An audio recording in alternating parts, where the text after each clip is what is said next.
Hi, I'm Nadine Roberts Cornish, author of Tears in My Gumbo, The Caregiver's Recipe for Resilience, and founder of The Caregiver's Guardian.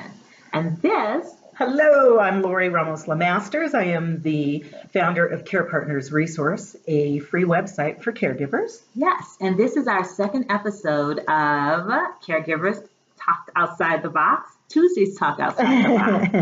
And we're coming to you to really connect and answer any difficult questions that you might have about the caregiving journey, because we know that there are days, oh boy, there are days that nobody could understand. You couldn't possibly understand if you weren't a caregiver. So we're glad to be here, and we look forward to getting to know you. Definitely. So Nadine and I were both caregivers in our long histories, and we've met because we both have taken that experience and become professional coaches, educators, authors, and we wanted to come to you because we know that oftentimes it's hard for caregivers to be able to step out of the home and find someone to care for their loved one, etc. So Nadine and I brainstormed, and this is what we came up with. The best way to reach you in your home while you're doing your caregiving journey. While you're taking a break. Yeah, right? Take a break. Yeah. So these are Tuesdays Talks Outside the Box. And the reason we call it that is because here's the box, and we never know what the discussion or topic is going to be. Right. So today's talk outside the box is on... Let's talk about the four-letter words. Woo! Oh, wow. That means we get to talk about a lot today. Okay? Woo! All right. All righty. So I'm going to start with one of the most important four-letter words, and it's LOVE, right? Love. It is why we do what we do. It's why we take care of the people that we take care of, is because we love them. And because we love them, we provide the best possible care that we can provide. But also because we love them, we recognize the importance of another four-letter word, SELF. Self. Right.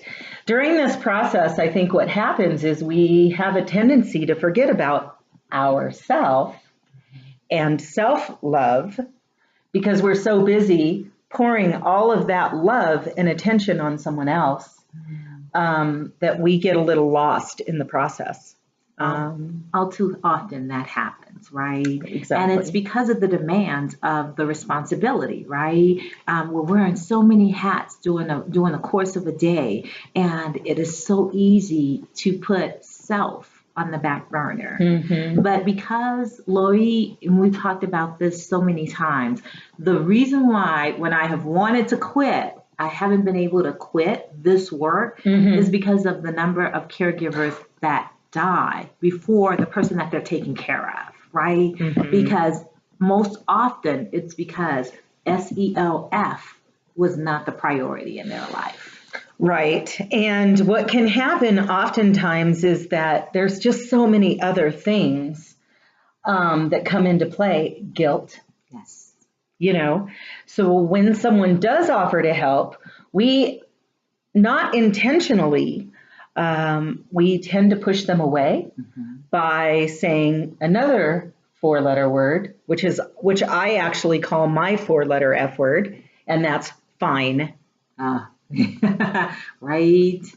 So is that like the patent answer? Anytime. How are things going? Oh, I'm fine. Yeah. Things are fine at home. Or good. Good. Another four-letter word, GOOD. It's all good. It's good. No, it's not. No, it's not. Tell the truth. Is that a four-letter word? No, that's not a four-letter word. Okay. But it's an important word nonetheless. Exactly. Because we have this need, another four-letter word? Yeah. To feel like we're perfect, like we can do it all ourselves, like I raised my kids, so this shouldn't be so hard. I can do this. Or my parents raised me. I owe it to them to do this for them. And that's all well and good. It's understood. It's an honest human reaction to situations that are going on. The challenge is that this isn't going to get better. When our parents were raising us, we were growing up and we were learning the things they were trying to teach us. And we were, hopefully, I don't know about you, but I was learning it. But how about you, Nadine? What do you think about how you handled the process of trying to let people help you? So I was okay with people helping me, but I had a perfectionist mentality and the super caregiver mentality, right? And so I wanted people to help me, but I wanted them to help me on my terms. Do you talk about that in your book? I absolutely do. Yeah, I've got a chapter where we definitely delve into that whole complex around being a super caregiver and how alienating it is. For me, I have 5 siblings, and because I wanted them to do things the way that I did things, I lost out on help. My mom lost out on companionship, and your siblings lost out on the opportunity to give care. I was in that same situation, and luckily you were able to maintain your relationships with your siblings. Unfortunately, due to a lot of things that ended up happening, I no longer have relationships with my siblings, and that it makes me really sad since my mom's passing. But so that's another reason that we do these talks, that I speak to groups, that I teach my classes about writing. Writing can help you get through this journey and find out how to let people help you. Because we don't really understand that we're pushing them away. We don't. We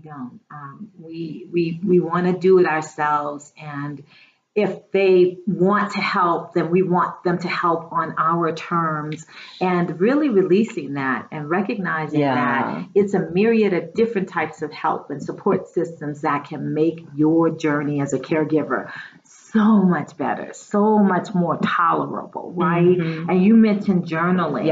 And I want to just say, I love the fact that you teach journaling specifically to caregivers. And it was definitely a sanity builder and keeper for me to be able to use my journal and write when I needed help. So, and I didn't even know how to articulate it and fix my mouth to say, I need help, right? And the times when I was feeling lonely and the times when I was feeling scared, because the trajectory of my mom's illness was such that I couldn't control what was happening. And I really wanted to. So one thing that I always recommend, here's my journal, and I actually teach a type of journaling called Journal to the Self. I'm a certified instructor, and it takes journaling to the next level. So it helps you identify what it is that's bothering you instead of just writing it out, but then how to make a solution to that. So here's a quick tip on what you can do with one of those many of those 4-letter words we came up with that are helping you to get help, how to continue to engage people when they are still asking, or how to re-engage people when they've stopped asking, how they can help you. But take a minute or 10 minutes, it'd probably take 5 or 10 minutes to write down everything you do in a day. Just list it out. And then type it up on your computer or handwrite a bunch of copies of it. Keep them with you in your purse. Keep them with you at home. And when you do have an opportunity, when someone at church says, how's it going? How can I help you? First of all, when someone asks you how it's going, don't say fine. Don't say good. Say, I'm really getting exhausted. Or it's a word that I like to use is I'm whelmed. I'm not overwhelmed, but I am whelmed. Oh, I like that. Which means that I'm open. I'm open to support. I'm open to visitation. I am open to allowing you to be part of my life. So hand them the list, and also let them self-identify You're not asking someone to bring you a meal who doesn't cook, right?